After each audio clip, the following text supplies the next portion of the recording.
Good evening, everyone, and welcome to tonight's latest conversation with.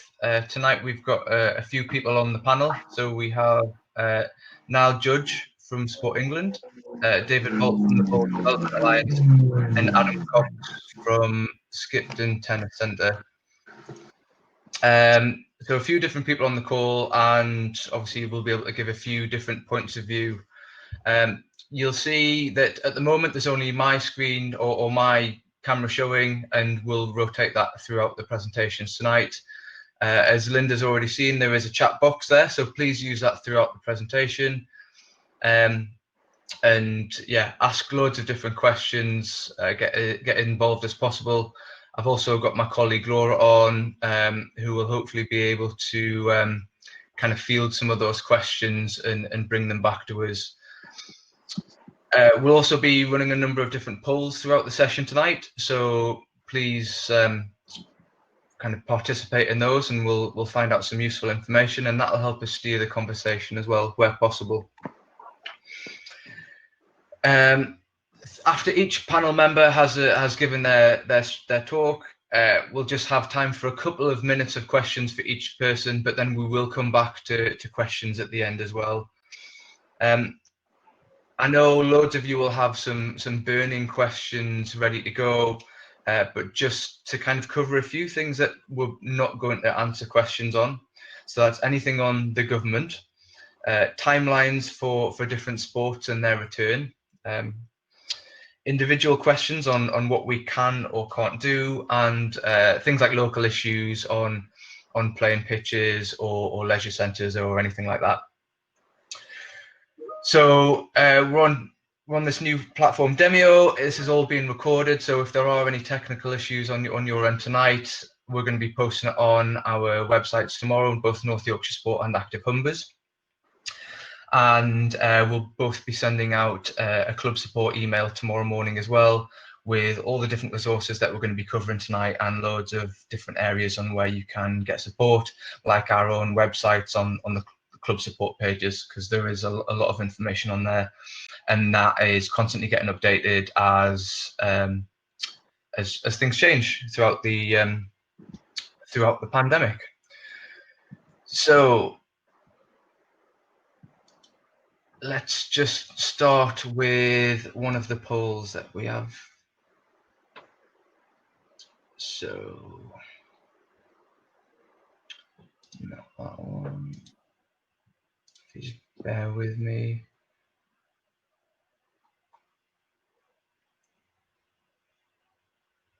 Okay.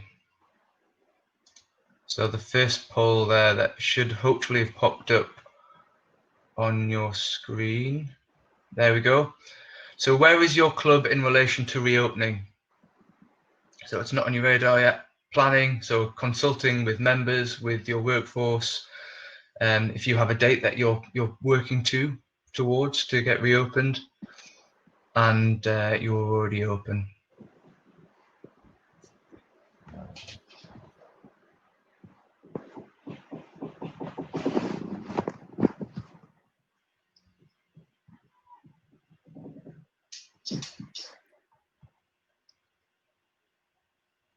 %84%. Has anyone not completed the poll yet?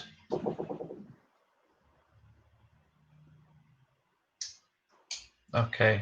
Well, anyway, even though not everyone's completed it yet, we can see there that there's quite a good number of people that are planning or consulting with different people to get things on the road, which is great. And it's also good to see that there are a few clubs on tonight that are already open, and they're looking just to kind of find some more information. As we'll probably hear from Adam later on, from Skipton Tennis Centre, they've already opened and they've been open for a while, and we'll hear from him how they've kind of adapted as things gone on, because you can get given the guidance, but in reality, you need to adapt and change as things happen, and the guidance changes as well. Okay, I'll just put one more poll on there before we move over to Niall.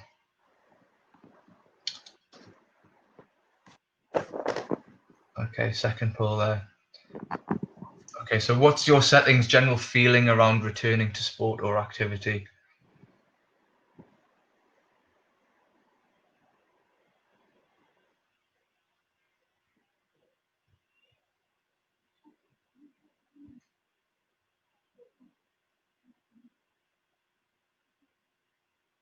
Yeah, definitely. Okay, so there's a little bit of anxiety there. Few people are very anxious. People are a bit excited as well, and also there's those few that have already opened. So hopefully we'll cover some points. We'll kind of show you, like I said, some different resources, and we'll hopefully reduce some of that anxiety and look to see where we can go. Okay, brilliant. So Niall, if you want to share your camera and introduce yourself, I'll hide mine away. Thank you. Evening, everyone. Niall Judge, Development Manager from Sport England here. So, thank you for having me tonight. It's really exciting to come and talk, and obviously, hopefully, we can give some good advice and some resources to kind of support getting back to activity and back to play. I really appreciate Robin inviting me along. I hear these webinars have been going down really well, so thank you for having me, and also looking forward to hearing from David and Adam a bit later on their experiences from a governing body's perspective, and also obviously a club in your local area. It goes without saying, it's been a difficult time for all, but clearly the premise of sport or physical activity coming back, for a lot of people will be a sense of normality, will be a sense of getting back to some sort of regularity, and actually that's a really, really positive thing. And we know that up and down the country, sports clubs have really, it's been really tough. And also, a lot of volunteers and a lot of staff are kind of really questioning on how they can get back to activity. So first of all, for me, it's a bit of a thank you for kind of really trying to look at what you can do to keep going through this. And hopefully it could be exciting as we have to get back. Thanks, Robin. Should you just jump forward? I just kind of wanted to get started just really quickly on kind of, I guess in some ways, just giving you a bit of a picture on physical activity and kind of what we've learned through coronavirus. So, I know we're still going through it. So at Sport England, we've been tracking some physical activity habits. What have people been up to? What have they been doing? How are people feeling generally around coming back? So what I would say is that overall activity levels have remained, I've put strong there. Actually, they have been strong through coronavirus. We saw a real boom, understandably, of home workouts at the start of this. And obviously walking, running, cycling have been understandably popular, as back in 12 weeks ago, 100 days ago, we were only allowed out once a day to do something. So they're really popular and stayed popular. We have seen a slight drop off in activity as the restriction began to be lifted. But as you'll kind of see just below, almost 3/4 of adults have said, they're looking forward to resuming sport, physical activity or exercise that they've not been doing. So we know people are really keen and chomping at the bit to get back to doing, whether that's sport in your clubs, whether that's physical activity in community centres, or whether that's getting back into sports halls, sports centres, swimming pools, the likes. Another really positive thing, and I think we've seen this up and down the country, and certainly clubs that I've spoken to about Robin in North Yorkshire, particularly some of the satellite clubs as well. Half of sports volunteers continue to do so through lockdown, which might not have been related to their club, but perhaps helping with the community effort. And that's why we know that volunteers do a phenomenal amount of stuff for their local areas and particularly for their clubs as well. And actually the same amount of people reported that they'd like to come back and do more sports volunteering when the time is over. So that's positive to see that kind of volunteering spirit is continuing throughout this, and hopefully, will continue going forward. As for children and young people, they were steadily active through lockdown. However, there's still high numbers that are not reaching that recommended amount of time to be active, which was notoriously tough, if we couldn't go out too much. It's something that we need to be really mindful of, I guess, as parents return to, parents or guardians return to other things in life. Could be jobs, could be other bits and pieces, but also the impact of returning to schools as well. So just need to be mindful in terms of physical activity. your clubs or organisations could be real outlets to support young people to continue to be active for those who you support. Thanks, Robin. Next one.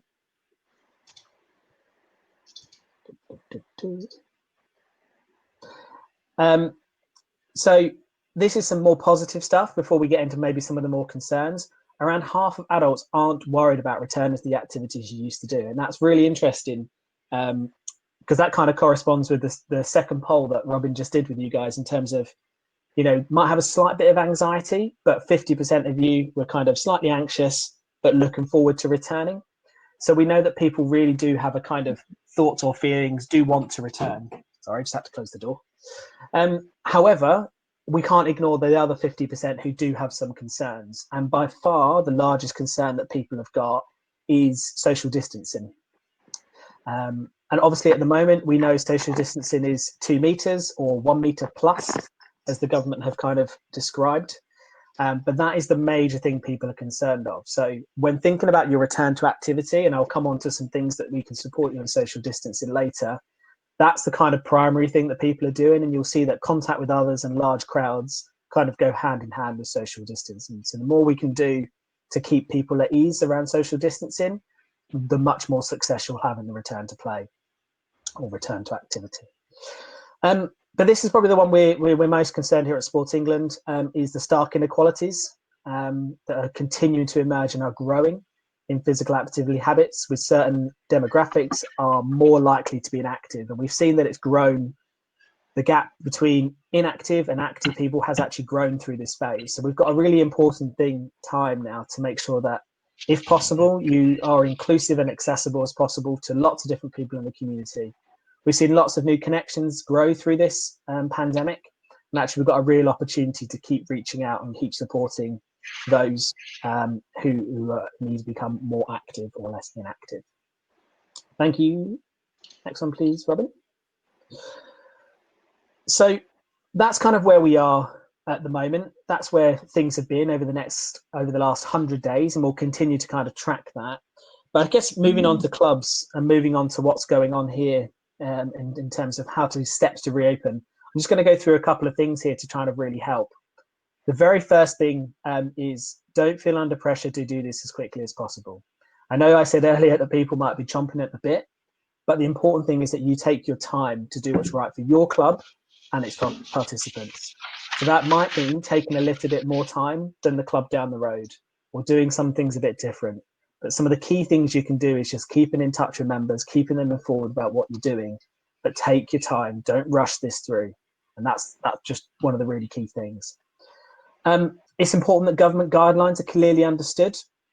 And what we will do here at Sport England is we'll try and sort of translate some of those government guidance, but so will your national governing body of sport. So they will translate it for a very sport-specific version. And we will obviously look at it from a more broader version, particularly on where there's access to facilities or provision around outdoor activities. Just to remember, you don't necessarily have to be affiliated to your governing body. You don't even have to normally speak to them. This is about, think about your sport or your activity. They are still the governing body, whether your club is affiliated to them or not. So even if you provide lots of different activities, lots of different sports, it's worth checking with those governing bodies. And I'll show you later how you can access that advice. So if, for example, you're a multi-sport venue or you do stuff in a community hall, and you offer lots of different sports, check with each of the governing bodies as to what you can do. The last thing just on this is there are lots of resources available. And Robin obviously said that there's something coming out tomorrow with more information. Don't feel that you as an individual, you as one person in your club, need to read all of this, digest of it. Make sure you delegate it out to other committee members, volunteers, coaches, help lighten the load and help the understanding. Really important not to try and do this by yourself. Thanks, Robin. So in terms of the broad principles of kind of how we can promote, and obviously you'll get a very live example of this later from one of the clubs, is we kind of said there are kind of 5 steps that we are encouraging groups to go through and go through in this order. So very, very first thing is absolutely understand your people.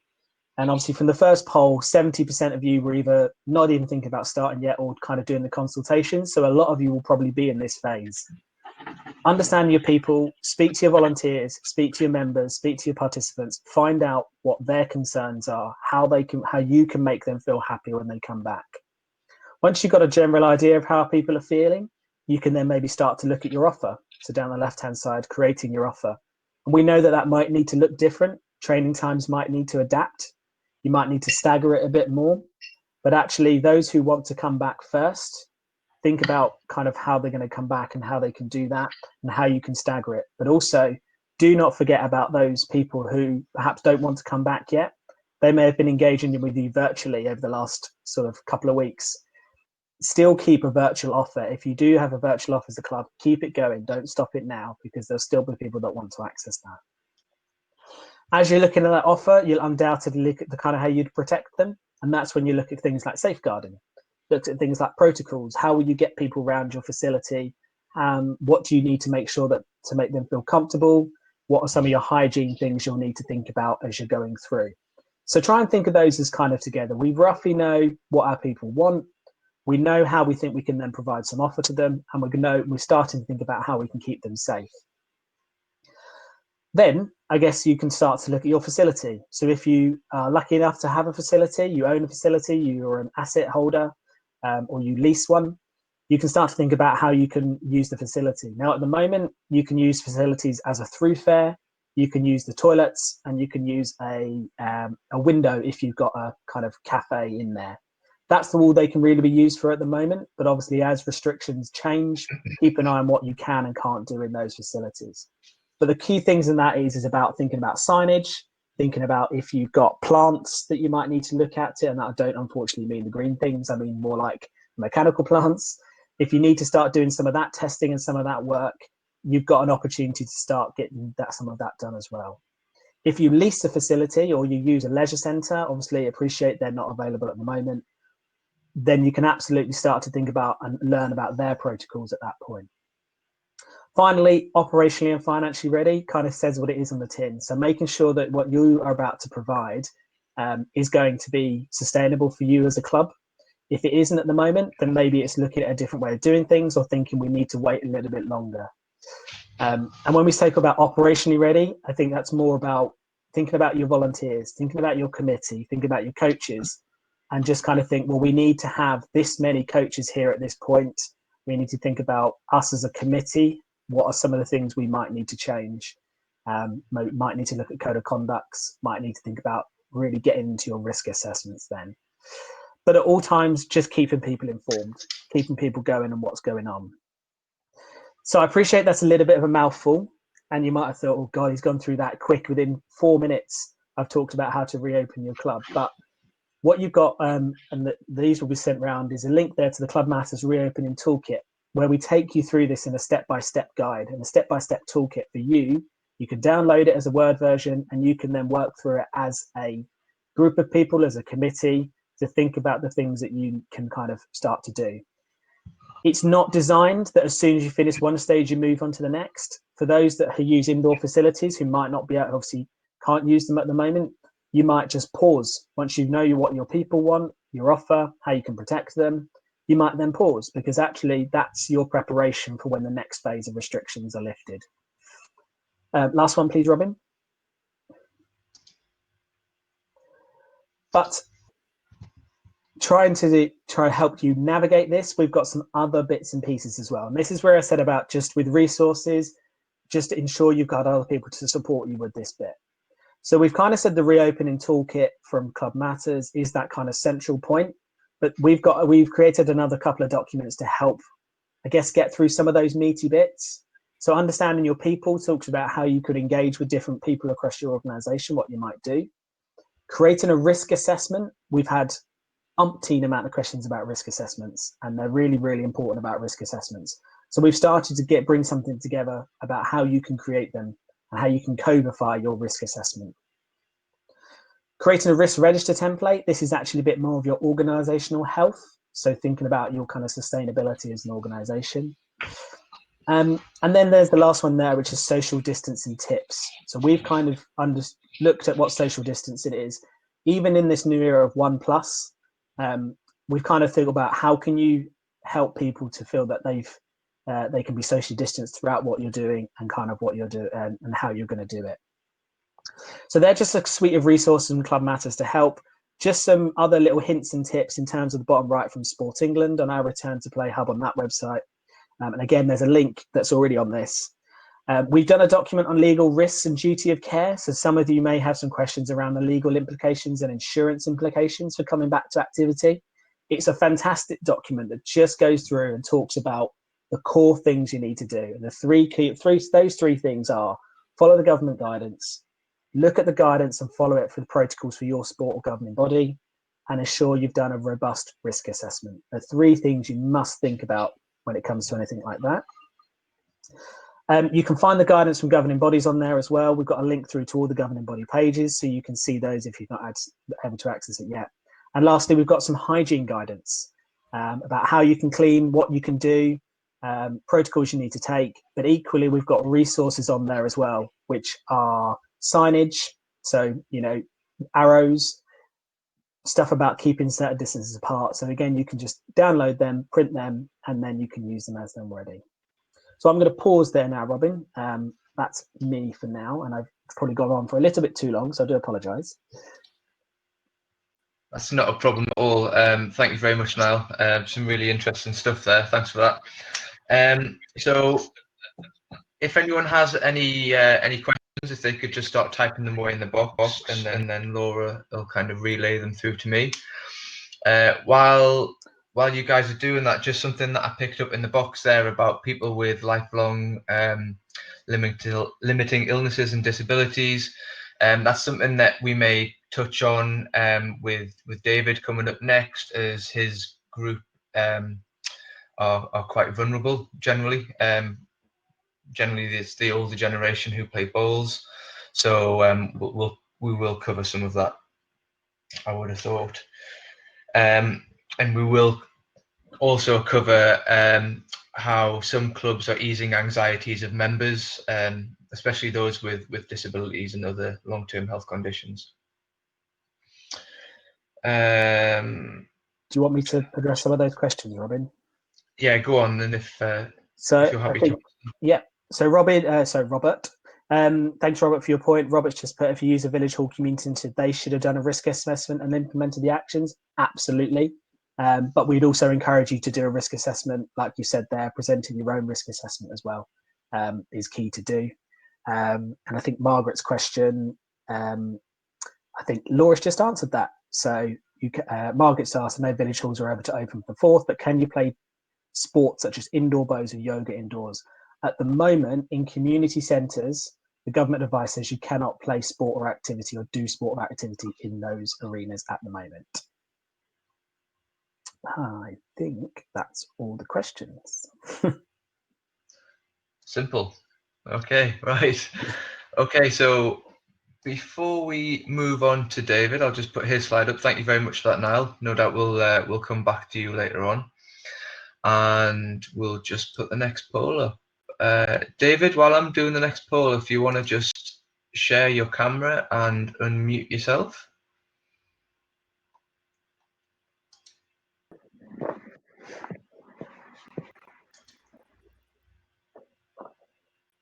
Okay, there we go. That's the next poll. So what's your biggest worry about reopening?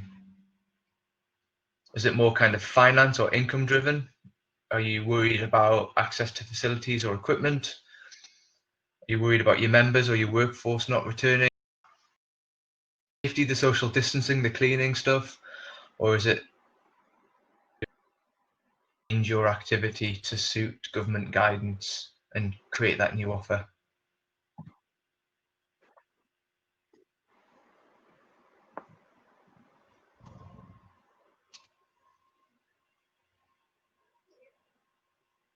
Okay, so bit of a mix, but health and safety seems to be the leading one there.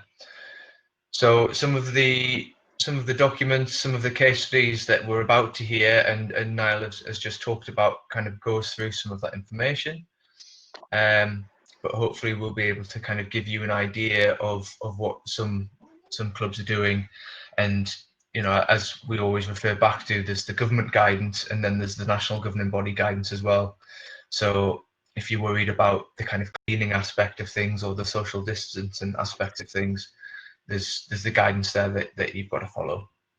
Okay, so David, over to you. If you just want to introduce Hi yourself. all. Yes, certainly, Rob. Hi all, I'm David Bolt. I'm the Northern Bowls Development Officer for the Bowls Development Alliance. Some great information we've just heard. I just want to mirror what Niall said. I appreciate you allowing me to come on tonight, and I just thought it would be quite useful for a lot of people just to see what's actually happening within our sport, which was one of the first sports obviously allowed back after the lockdown.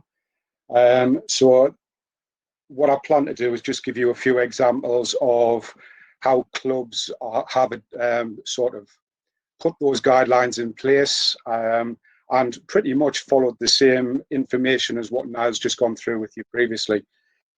So as we were one of the first sports back, obviously, Robin mentioned it earlier on, the demographic of our sport is naturally quite high, the percentage age-wise. So the poll that we ran just before this last one with regards to the anxiety, if it was purely just a bowls poll, you would have probably found that the top two would have been extremely high, and not so much so down the bottom. There have been a lot of people looking forward to getting back to the sport. However, because of the age and because of the demographic and a lot of people being vulnerable and at high risk, there was serious anxiety about what was going to happen. And in the main, this has resulted in the sport itself. For all there was a lot of talk about people looking forward to getting back out to bowls, we've seen in a lot of cases some clubs that haven't opened to clubs that have, but have only had around about 50% of their membership returned. And this is not just returning due to high risk or anything along those lines, being vulnerable. A lot of it's been down to the timing. I mean, if there was one thing to be fortunate out of all this, our sport's been quite lucky that it's fallen in our outdoor season. If it had fallen indoors, as we're aware, a lot of the leisure facilities aren't allowed to open, and literally there would have just been no bowls whatsoever. But because it has fallen outdoors, our season falls April to September. It has enabled clubs to open up.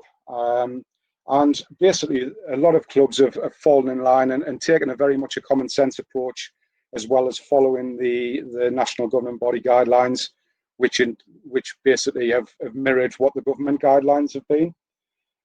So a lot of the factors, could you just put the first visual on there for me, Robin, please? Yeah, so this will be seen, this was a poster that's been provided by Bowls England, and this will be seen in the majority of, if not all of the clubs. This should be sort of prominent for anybody who is attending the club, and it just gives the basic guidelines of what should be adhered to actually get back onto our greens and play the sport. And these factors will be with regards to actually setting up our greens. We generally have on average 6 rink greens. So one of the things that's been put in place is that there must be a space in between each of those rinks. So at the moment, with the guidelines that are currently in place, there is a maximum of 6 people allowed on one rink at any one time, and only 3 rinks per green. So there is only 18 people allowed on the greens at any one time at this moment. And because there is that space, it is allowing people to have that social distance. One of the main concerns about our sport is obviously the handling of equipment. So 2 of the main things that we would use in our sport is a mat and a jack. So what clubs are trying to do and making sure that they implement is having one person only dealing with that equipment. So even if there is 6 on a rink, ideally 1, maximum 2 people deal with that. And in some cases, my club especially, what we put in place, if you've got the equipment available, is actually providing individual mats and jacks to your members. But obviously there may be restrictions on that. So to back that up, one club I was at just Wednesday last week. They have basically got constant washing stations where you can wash the mats down, wash the jacks down. There is sanitizing equipment available at all times. So they're basically making sure that people are using these before and after they've been on to actually have a game. Yeah, as far as the clubhouse access is concerned, there is limited. So the majority of clubs, you will find that all you can do is actually go and walk straight to the toilet, into the toilet and back out again, one person at a time. But in a lot of cases, clubhouses aren't actually allowed to be open, and I think a lot of councils are actually implementing this so that there are no clubhouses open at the moment. However, obviously from the 4th of July, if you do have a bar or cafe or restaurant, then providing you adhere to the guidelines that have been put in place for that, then the clubhouses are allowed to open for having a drink or being able to basically have some food in there. But again, it's all ensuring that the guidelines are in place. Other things that have come up with regards to clubs was making sure that they contacted their insurance for liability, just to ensure that they were covered for actually opening the club. And in most cases, what we found is that clubs have sent in the guidelines that have been provided by the national governing bodies, and that has been satisfactory for the insurance companies, and they've been more than happy to honour the insurance that is in place. So yeah, I mean that's pretty much common sense has been huge in this. It is a case of any worries. Basically, if you need to wear a mask, you wear a mask. Make sure you're keeping the social distance on the green, making sure all equipment is sanitised at all times. And as we mentioned, clubhouse is absolutely limited, and all posters, all information should be visual within your club for everybody to see. And if you just want to move on to the next slide there, Robin, it's just a few pictures there, just examples of what's in place. First one is the sanitising bucket, which has got a antibacterial solution in the water. Somebody has just literally finished a game there. They've put the balls in, they've washed the balls, and they will take that away. That's the mats and the jacks that are in there as well. So one person will pick those up and take them to wherever they're going to be playing. The next picture is the sanitising equipment that is available for anybody to use. And the third one below that is just the clear signage. And you may not be able to see it clearly on the door, but it's basically stressing that there is no admittance unless authorised to do so. So that is pretty much, in a nutshell, what is happening within the bowls clubs, what we've seen across the board, varying, as we said, on numbers. But again, it's just making sure that everything that basically is put in place with regards to guidelines are adhered to. And one thing I'd stress, what Niall mentioned earlier on, is just ensuring that you're keeping your members fully up to date, because there will be some high risk and vulnerable people who aren't able to get to the clubs as yet. And there is one of the biggest worries is, will they actually return to the sport? But I think what we found is, as long as clubs are continually keeping in touch and making sure they're fully aware of the situation, I think there will be a high chance that we will see a return as well. So that's me, Robin. Hope that covered.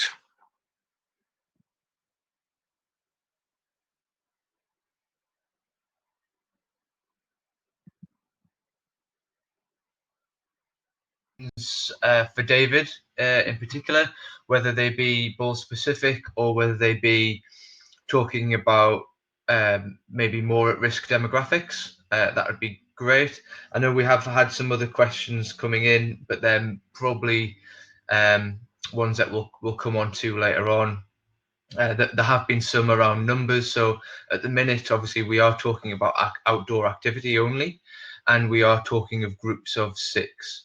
So if we are looking at groups of 6, including a coach, that is 1 coach and 5 individuals. Do you want me to answer some of these questions? Please, yeah. So what about short mat bowls? The last update I heard on short mat bowls is that they have made a decision not to come back as yet. So again, all I would stress on that one is just keeping an eye on on the guidelines set out by the short mat governing body. But as of yesterday, I do believe that they've made the decision not to return to competitive or leisure play as it stands at the moment. Brian's just asking, can we invite prospective members to come and play bowls yet? By all means. I do know a couple of clubs that I've been to have actually generated new members over this period of time. And I think in a lot of respects, this is a really, really great time for recruitment, because we've seen, as we discussed earlier, a high influx of people who are looking to get outdoors and do activities. And I think this has been the case. This has just been people who have walked through the park and seen that people are on the green, have approached and asked, is it possible to have a game, or is it possible to join the club? And in one club in particular, I think has recruited 7 members just within the last fortnight. So it is, you know, as long as those guidelines are adhered to, and you know, you make sure that they're fully informed of what the situation is, and there is no reason why anybody from the public can come along and try the sport. You made a really good point there that I'm just going to reiterate on. You know, that opportunity to bring in new members, something that Niall touched on earlier about creating a different offer. So if you're a contact, for example, obviously we're not going to go around and play rugby or football at the moment. So is this a good opportunity to create that different offer and engage those people who aren't normally engaged in that normal sport or that normal version of that sport? You know, because generally those people who do play that sport, they'll come back. So, you know, if you don't start playing your normal sport again for a couple of months, that's probably when those people will come back, and the majority, I think, will. But yeah, now's a really good opportunity to create that different offer and get some new people through the door. Okay, Brill. Thanks. There's been a good question there. Good question, Robin, about the equipment. I don't know if you want me to just quickly answer that one. Just with regards to the equipment, a lot of people in our sport tend to have their own bowls. So we are stressing for them to just bring their own equipment and ideally sanitize themselves. But one thing that clubs are making sure that is available is sanitizing equipment for people to use if need be. So yeah, so it's, you know, I can see that one NGB is saying that you can't use the equipment again for 72 hours. Personally, I certainly haven't seen that in hours, but it is just ensuring that they are cleaned before and after every use. Yeah, and if that is your NGB guidance, then that's the guidance that you're going to have to adhere to when you're playing that sport or physical activity, whatever it is. Brilliant. Okay, so thanks a lot. If you want to just hide your camera, David, we're just playing musical chairs here. And Adam, if you want to unmute yourself and turn your camera on, and as you're doing, just bring up the next poll.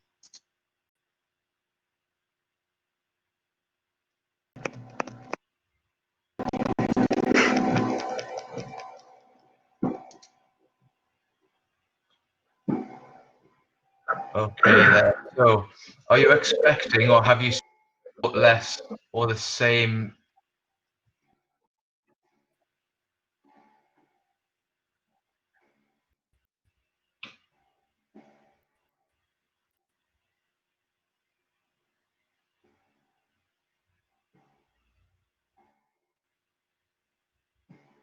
Okay. So a few more. Pretty much the same, more or less. Yeah, that's interesting. Maybe as Adam's about to talk, you could just put in the chat box why you think that is. What is it around members returning or not returning? And you know, if anyone wants to put any bits of advice in there, if you've already reopened or kind of if you've thought of anything, what you may do to help that situation. I know that's something that definitely Adam's going to talk about now. So Adam, if you want to just introduce yourself and kind of talk about what you've been doing at Skipton.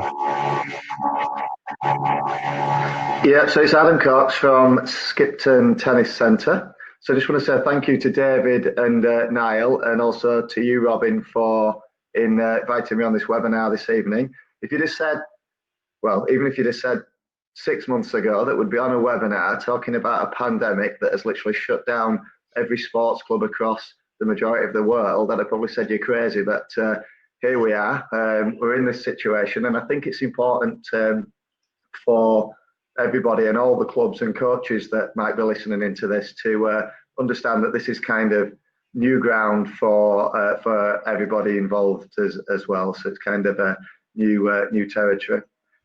We've been, as tennis was one of the first sports probably allowed back, we've actually been open since the 11th of May. So we were out of the blocks quite quickly. So I listened to some of them polls about the anxiety, people ready for reopening, people extremely anxious about reopening. We've had all sorts of sort of like feelings and feedback from that as well, that hopefully I can cover a little bit this evening, and hope it will help a little bit. So for us, yeah, 11th of May was our opening. Now, what I would say for any club that, well, right from the start of this, before the lockdown, during the lockdown, and in this phase of the current lockdown or ease of restrictions, communication and planning has been the single most important thing for us as a club. So we've kind of had a plan A, B, and C for every eventuality, kind of ahead of it happening. So although tennis was allowed to start back week commencing 11th of May, we probably had our plans from back end of April, beginning of May, of what it could actually look like. But obviously we were governed by the government guidelines and the LTA, and if there's any other tennis clubs watching on here, I'm sure that you'd all agree the LTA have been absolutely fantastic at getting communication and information and support out there. So yeah, having a plan, that was so important for us, but also the communication of that plan. I think, Niall, you talked a lot about the communication there. That has been without doubt simply the most important thing for us through this whole process, to make sure that our members, our pay and play users, our casual users who come to the coaching program, our coaches, and even things that we do with schools as a club. We're connected to a lot of schools and have continued to be connected to schools, with some of the coaching team from our club delivering hub work for key workers. So communication to what we can and can't do, and what we would expect from our coaches and our members and all our users, has been really important. So it's probably a lot of common sense. A lot of it's been a common sense approach that we've used, but social media, that's been massive for us. Email, text, just text messaging has been really, really important. And Zoom, we've used Zoom a lot and had a weekly topic to engage. Anybody that uses the club has been able to log on to a weekly Zoom. We found that really useful to keep people engaged. Now, social media and email, we were pretty well set up with anyway, but the text service has been pretty new to us, and that's been a massive help. So things like every Sunday evening, every single member or anybody who was part of our coaching program received a weekly text. It was just an update of, even before we could even do anything, but they received a weekly text just to keep everybody in the loop. They also received either a weekly or fortnightly email and regular social media posts. So I think everybody knew kind of what was going on, when it was going on, and how it was going on. One of the approaches we took to reopening was a phased approach. So the early guidelines in tennis was you could play singles with one other person from a different household, or you could play doubles, but you had to be with other members of the same household. And obviously that gradually changed. So one of the things that we did was just allow court access initially. So the court access had to be done by an online booking system, so you knew when people were arriving, when they were leaving. There was a changeover time to obviously minimise any sort of like congestion, but it was court access only. No coaching, no match play, and that allowed people to sort of like come back in a very controlled environment. But the feedback that we had from that was it allowed our members and users, because we get a lot of fair play users as well, to just build confidence with it. So we were kind of coming at their own accord, just using the courts and building confidence with that.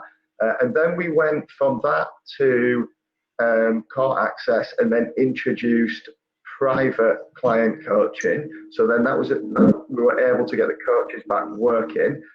We saw a massive increase in the amount of people wanting private tennis lessons. And then we slowly opened that to group coaching. That was the 5+1 that I think you mentioned, David, or Niall earlier. So 5+1 for the small group coaching. And we staggered the groups and we're still doing them, and having like parent and child groups as well.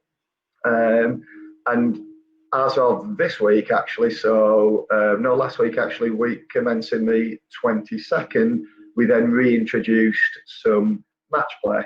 So now at Skipton Tennis Centre, you can have court access, you can have private lessons, you can have coaching in 5 players to 1 coach, and you can play competitive doubles as well. Now we've set up one of the part of the planning phase. What we did, this will be the same for a lot of sports. The competition element of travelling in vehicles, playing against other clubs, is just not happening. So hence, and probably won't be able to happen for some time. Hence why we set up our own intra-club league, so we could still allow members of Skipton Tennis Centres to play against other members in a little bit more of a formal competition. Not quite what they would get if they were playing in the normal leagues, but it was a good substitute.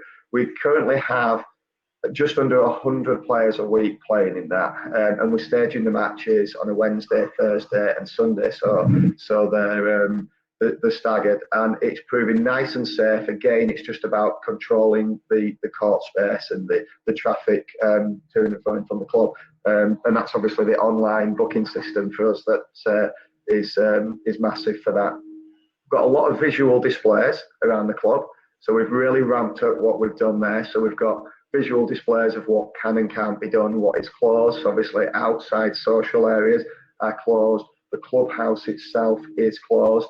We do allow people in one at a time if they need to use the toilet facilities, but in essence, the clubhouse is closed, and outdoor social facilities are also closed. So people are basically coming for the game of tennis and leaving, and not socialising.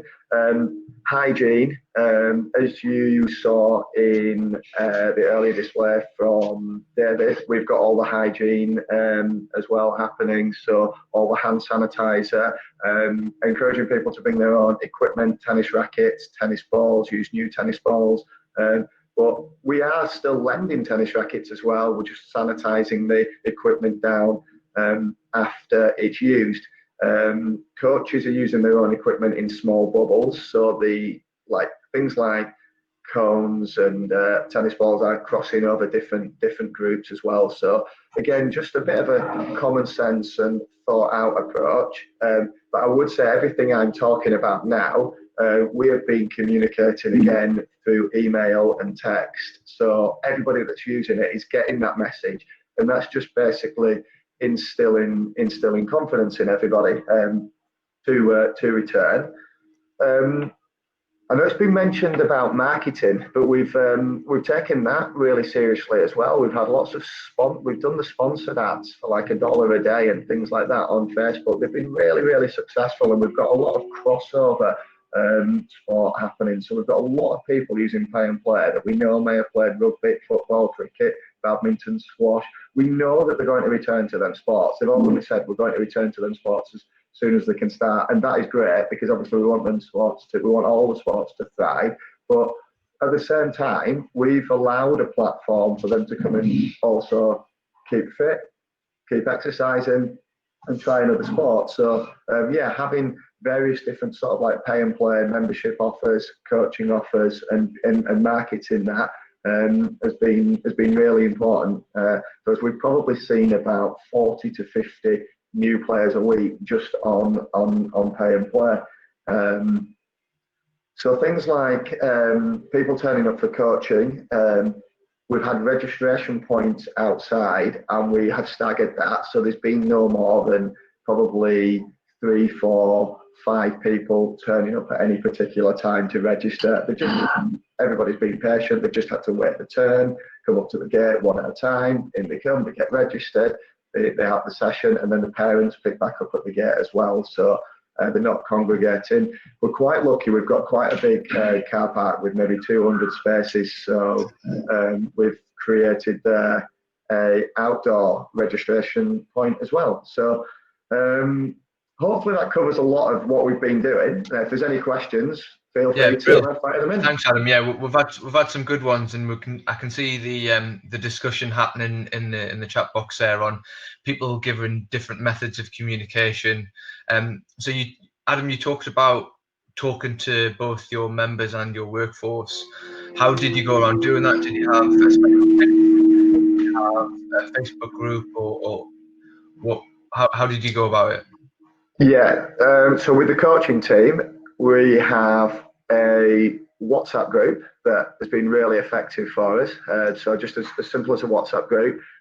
We've had Zoom meetings, and every time we make any sort of like significant change to what's happening, we make sure that first of all the team at the tennis club are aware of that. And traditionally, that's just been with a Zoom meeting. And ironically, we've got one this week on Thursday.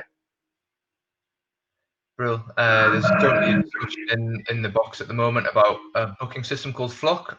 I'm not familiar with it, but apparently it's a booking system. If there's a cost to it, there is a small charge, but if there's no cost, it is free. Okay, Bill. Has anyone got any more questions for Adam then before we move on? Adam, can you clarify around doubles play? Doubles? Yes. Yeah. I presume that's around the social distancing between the people who are on the same side. Yeah. You can play doubles. It's allowed to play. It's well within the guidelines. You've just got to obviously practice your social distancing. So things like not changing ends, no handshakes at the end of a set or anything like that. And just kind of a bit of communication, a bit of common sense, and keeping more than a couple of meters apart. Does it have to be people from the same household on the same side, or can you mix it up as long as you maybe play front or back or left and right? Yeah, you can mix it up now. Yeah, you can mix it. Yeah, 4 people can be on the same court and from a different household. Brilliant. Awesome. Thank you very much. Okay then, right. So not got a lot of time left. We may run slightly over. Apologies for that. So before we move on to myself, just to kind of go over a few more things, we'll run one last poll. We'll just put it up there.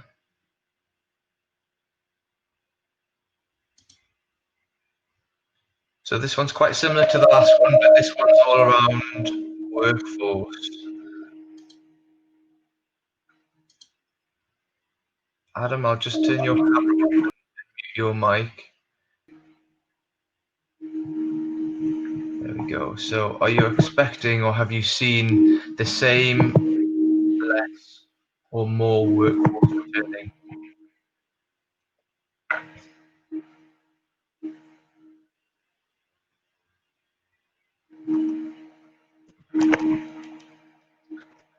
Adam, just before you turn your mic off, can you just answer the question, do you use the LTA Spark system? I can't hear you there, Robin. Sorry, can you say again? Do you use the LTA Spark system? No, we don't. We've got our own online booking system. But okay. I do know it's really effective, and a lot of clubs that I've spoke to are using that now and have spoke very highly of it. Brilliant. Thank you.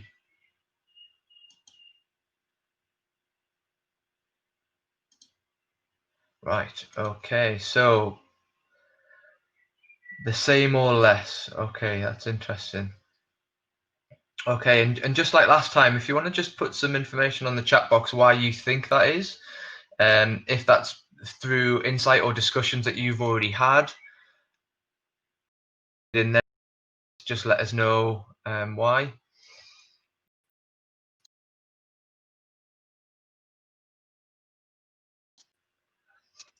So as I kind of introduced myself earlier on, my name's Robin Lavin. I'm the Workforce Development Manager.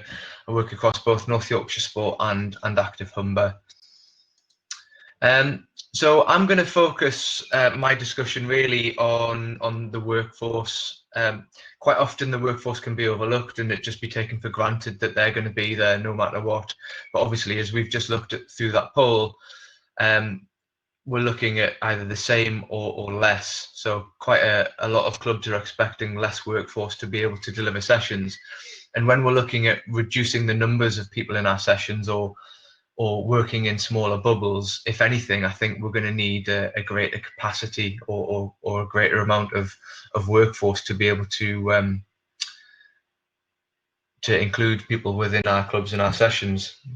So some of the things that Adam, David, and Niall has spoke about already is just about taking your time. Really, there's no massive push to to open on the 4th if that's kind of your open date or whenever government tells you you're allowed to.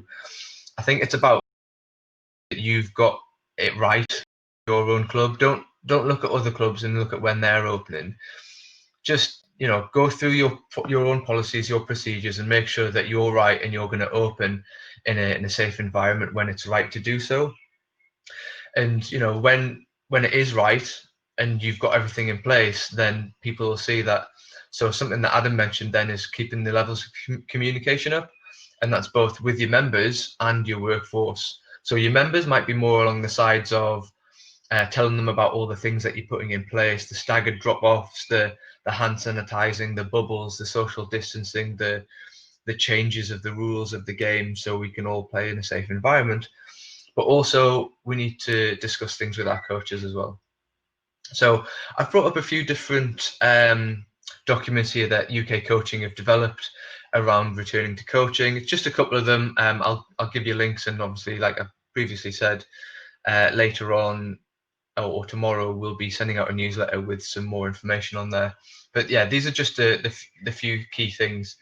So we're talking to our workforce. We need to treat them a little bit like members. Okay, remember they're volunteers at the end of the day and they can leave at any time. So yeah, when I'm talking about workforce, I'm talking about everyone who helps make that activity happen. So anyone from the coach to the kind of background staff, all the different volunteers, the chairperson, the treasurer, everyone that's involved that's going to be around that club to make things happen. So speak to them about their return to work. Are they apprehensive? What are they apprehensive about? They could potentially have been through a rough time. They could have a lot of things on their plate with businesses. They may be working a lot longer hours to try and make sure that their businesses don't go under. So we need to take things like this into account and be aware of their personal situation and maybe ease them back into the activity. Like I say, their work might be different. They may have childcare problems. I've seen so many, I've been on so many Zoom calls where people have children climbing all over them and they're trying to work and juggle everything at the same time. So we need to be mindful of that and obviously try and help wherever we can for that. Seen a lot of information out there about mental health. A lot of young people, for example, are experiencing loneliness, isolation, suicidal thoughts, self-harm. All this information has come from Childline, and they've seen a real big upsurge of calls and kind of lots of information on this area. So these are things to be wary of. And at the moment, UK Coaching have some mental health awareness for sport and physical activity, which is free of charge. And that's just on their website, online learning, and it only takes a couple of hours. So I'd kind of urge you to go on there and learn more about mental health if you've not already done so. So kind of looking at these resources that I'm just going to talk through briefly. just some things for your coaches to be aware of, and definitely send these on to your coaches and any other training that may have kind of popped up. And training doesn't have to be a proper course. It can be a blog, it can be a webinar, it can be a podcast. Loads of different resources and materials out there to upskill our workforce. So yeah, these are some of the things that you just may not have thought of. So looking at different hygiene, who's going to provide the hand sanitizer? Is it going to be the club? Is it going to be the coach? Is it going to be the individuals? Have you looked at how you're going to deliver first aid if someone needs it with social distancing? How are you going to provide put sunscreen on? Different things like this, things that you just need to be aware of. Like I think Niall mentioned earlier, look at your codes of conduct as well. That's your parents' code of conduct and your players' code of conduct. Lots of things are going to be changing, and you need to make sure these are updated. And especially as David I think mentioned as well earlier, around talking to your insurance to make sure that they're happy with the things that you've put in place, and obviously your risk assessments as well. So this is the kind of the do section. Obviously delivering the session, how things are actually going to work in practice. Are bibs necessary? Do you need them, or could you ask your individuals to wear specific colours? So you're kind of taking a lot of things out there. We talked earlier about different lifelong limiting illnesses or disabilities and how people are of higher risk. They may not be comfortable coming down to your session face to face, and just because you're opening a face to face environment doesn't mean that your potential online offer should stop. If there's still people there wanting to use that offer, then that's definitely something that that you should carry on with. Mental health and well-being, yeah, something I've already kind of looked at. And here's another one, and then reviewing the session afterwards. So look at how you connected with your participants. Have you got that bond back? Or if they're a new participant, have you created that bond? Have you made sure that you deliver to their offer? So talk to them, find out what their motivations are, and make sure you try and deliver to those motivations. As we've already spoke about and discussed, it could be someone that maybe never came to your club before because they didn't want that competitive environment, and they think this might be more of a social, and they just want to get out the house and they want to see people and have some fun. So take all these things into consideration. Get feedback from your session. Obviously this will be a new thing for everyone, and you need to make sure that people are enjoying it, people feel safe, and we're kind of reducing people's anxieties around being there in the session. And what would you change for next time, if anything? And obviously this is a learning environment for everyone. So if you try something and it doesn't work, don't worry about it. Just think about how you might change it to make it work. Okay, so we've got a few different support documents here that we're going to send out tomorrow. So there's the Activity Alliance, all about reopening your activity and inclusive response. So I'd advise everyone to look at this document. Actually, it's really good, it's really comprehensive, and it's not just about people with disabilities. It goes through everything that you could really want to know, from kind of looking at drop-off times to speaking to your workforce, to speaking to your members. Loads of different things in there. It's a really good document. And as Niall said, there are lots of different documents out there. There's some really good ones here. The Club Matters ones are excellent. And from the research that we've carried out with our COVID-19 context survey, they're directly answering what people's anxieties are. So there's the EMD UK Group Exercise Support Pack. So if you deliver fitness activities, that's a really good resource to go through. And then there's a number of different UK coaching resources on returning to exercise. So there's a plan do review ones that I've just looked at. There's developing people, looking after people, mobilizing people, and using your people as well. So like I said, these will all come around tomorrow in your resource packs. But if you go into UK coaching and just do a search for those, you'll find them without a problem. So we're just going to open the floor for questions, and as we do so, I'm going to hide my camera. If Niall, David, and Adam could show your camera again, and if we have any more questions coming through, that'd be really good. Let me just turn mine off. So as the questions are coming in, just to kind of go through kind of my closing comments. So we spoke about a lot of different things tonight, but I think one of the overall comments or things that we should leave with are just to take your time and make sure you get everything right. Follow government guidance and NGB guidance and keep an eye on those things, because we're in a constantly changing environment. You know, one moment you could be there playing sport, the next moment your area could be in lockdown. You know, we've seen that with Leicester. So just keep an eye out and look at the information. Again, refer back to the North Yorkshire Sport and the Active Humber Club web pages, because they're constantly being updated with lots of different information for clubs and different support.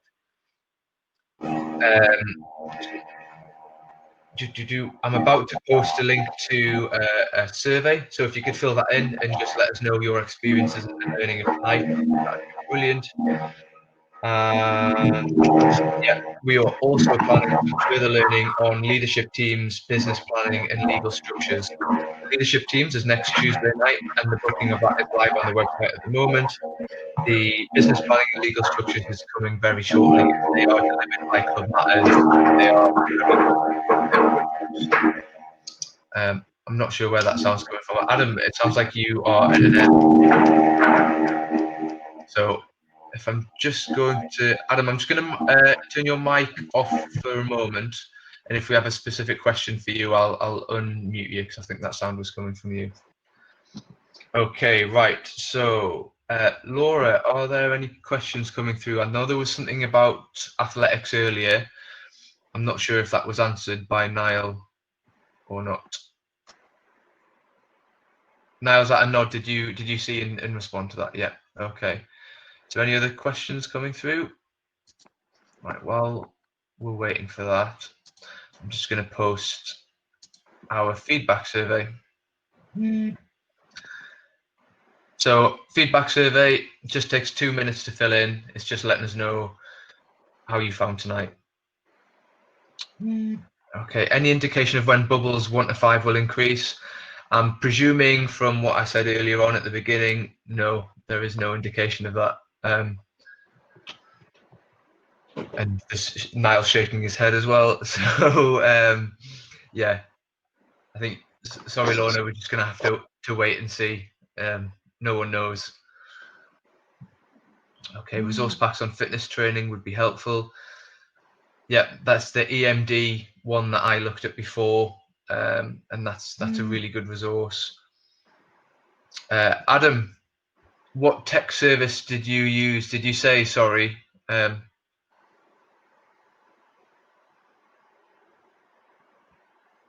we go, guys.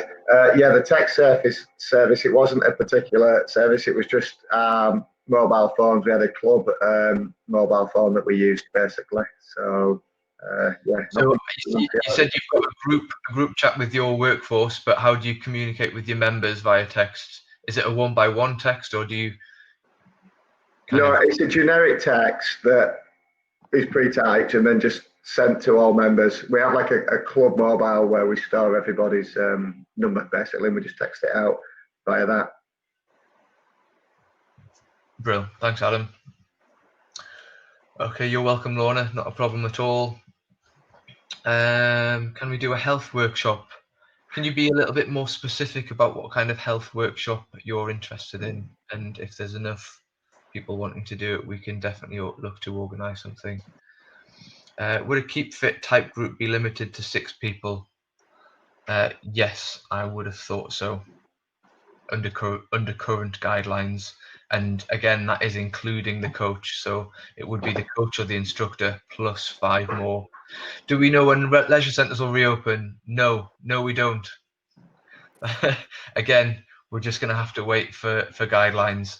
Obviously, we were expecting for leisure centres, swimming pools, and other places to reopen indoor activity, but that hasn't happened at the moment. So I'm afraid it's just a watch this space.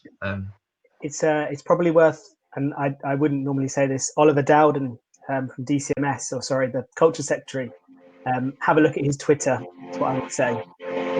Because he did say that they are looking at this July, but no countries.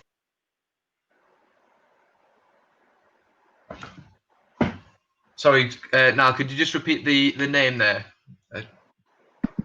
Secretary. Yeah, the club secretary. So look at his Twitter. He'll no doubt be tweeting whenever the decision has been made. If we have an indoor space big enough, can we teach 5-1? No, at the moment we can't do anything indoors, I'm afraid, unless people are within their own environment.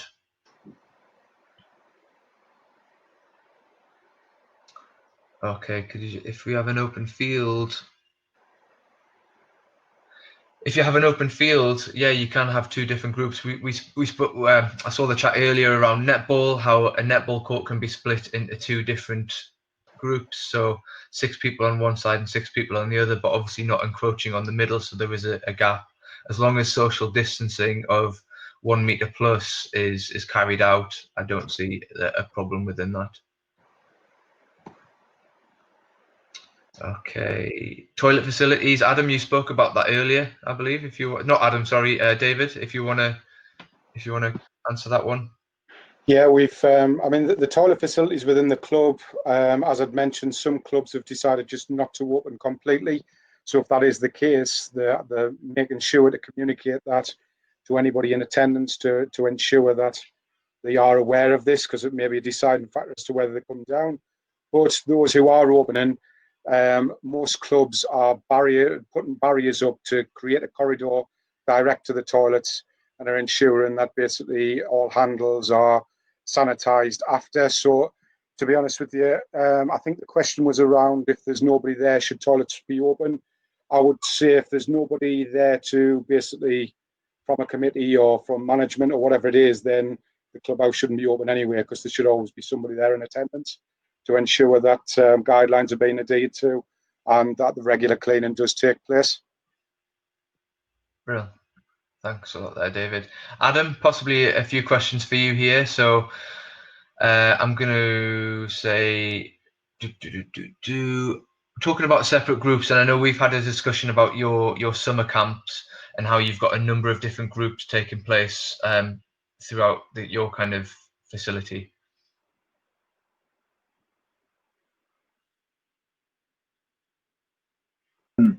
Multiple bubbles taking place this summer. We are actually completely full right up until the 7th of September, pretty much. But yeah, 1 coach per bubble, basically, is what we're working with. So not 1 coach working with 2 bubbles, 1 lead coach per bubble. Brilliant. Thank you very much. So this might help.